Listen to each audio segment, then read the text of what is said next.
proclaiming the victorious gospel of Jesus Christ.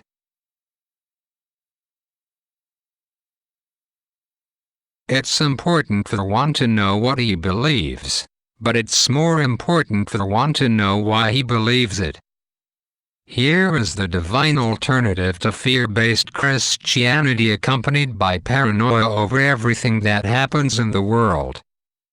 Many people have fearfully heard stories of a soon-coming World War III and Battle of Armageddon, the 7-year tribulation, and all the Christians being sucked into the sky in the twinkling of an eye.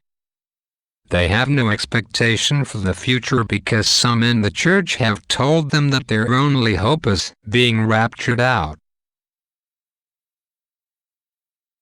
Despite this paranoia, God has a wonderful kingdom program for this earth and every person on it. You might be surprised to discover how many people go through life, and some of them even go to church and speak in tongues, but never truly realize what God has in mind for them and for the ages. Things are not just happening with God. He didn't fling this earth out in space and then sit back and say, "Whatever will be, will be." Christ's session at the right hand of God does not interfere with Christ's continual activity here. And, in like manner, his servants shall rest from their labors, but not from their work. They shall serve him undisturbed. Let us listen again to Jesus claiming to his disciples, "My Father is working until now, and I myself am working."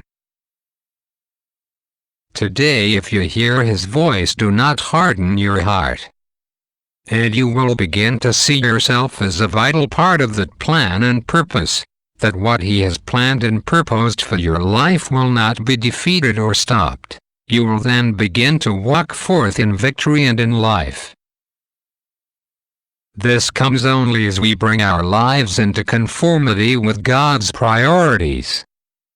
We need to understand what God's priorities are and then flow with those priorities. The true purpose for which God incarnated in the Son of Man was to establish on the earth his kingdom.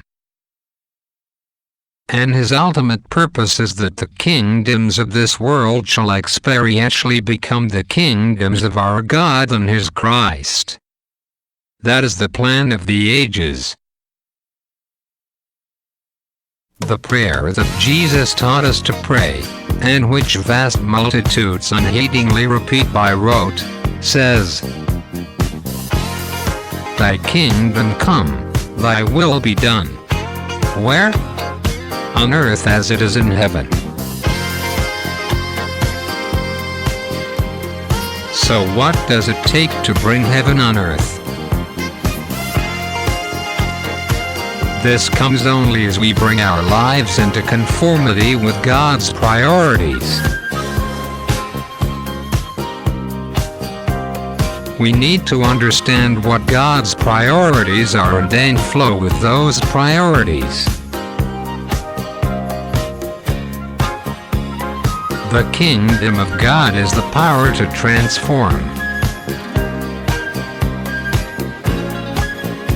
Here's how it works both on the natural plane and the spiritual.